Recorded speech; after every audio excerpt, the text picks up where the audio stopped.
I have very strong feelings about suicide, the issue of suicide. I've lost a stepmother to suicide, and I've attempted suicide myself, and we are, as a society, completely backwards around suicidal feelings. What we've done is that we've reached a point where we consider the urge to kill yourself as a symptom of a biological brain disorder that needs medical treatment. And if people don't want it, we force them to get it.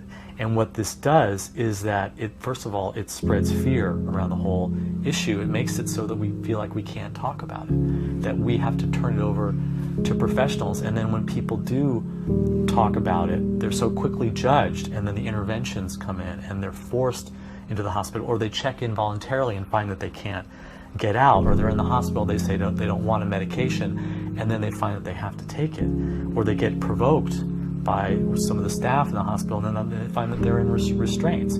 So we have responded so forcefully and so oppressively to feelings of suicide that we've removed spaces where people can just talk about their despair. The most important thing for someone who has any kind of urge to end their own life is to talk about it with someone. And we made it something that first of all, it's shameful because it feels like, oh, what are you complaining about? You're just whining. We have a whole culture that you can't be vulnerable, you can't show weakness, especially for men, and men tend to be the people who are the completers of suicide.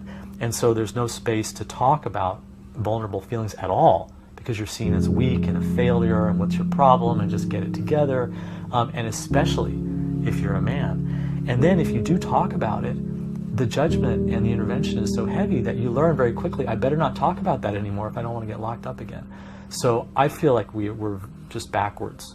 And I encourage anyone who has suicidal feelings to find someone and get an agreement where the person is not going to judge them and not going to react and not going to do anything without their consent, and to talk about it and to recognize that when someone is feeling suicidal, they have the same needs all of us do, to just be listened to and to be connected with, and because they have a reason for feeling suicidal. And it's not giving up on life. When someone gives up on life, what does it look like? It looks like they go to work, they come home, they turn on the TV, they eat their dinner from fast food place, they go to sleep, they go to work.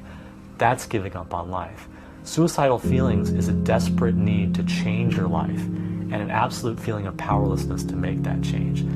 Find out what the person wants to change and help them get a little bit of power in their life. And to do that, you have to talk with them.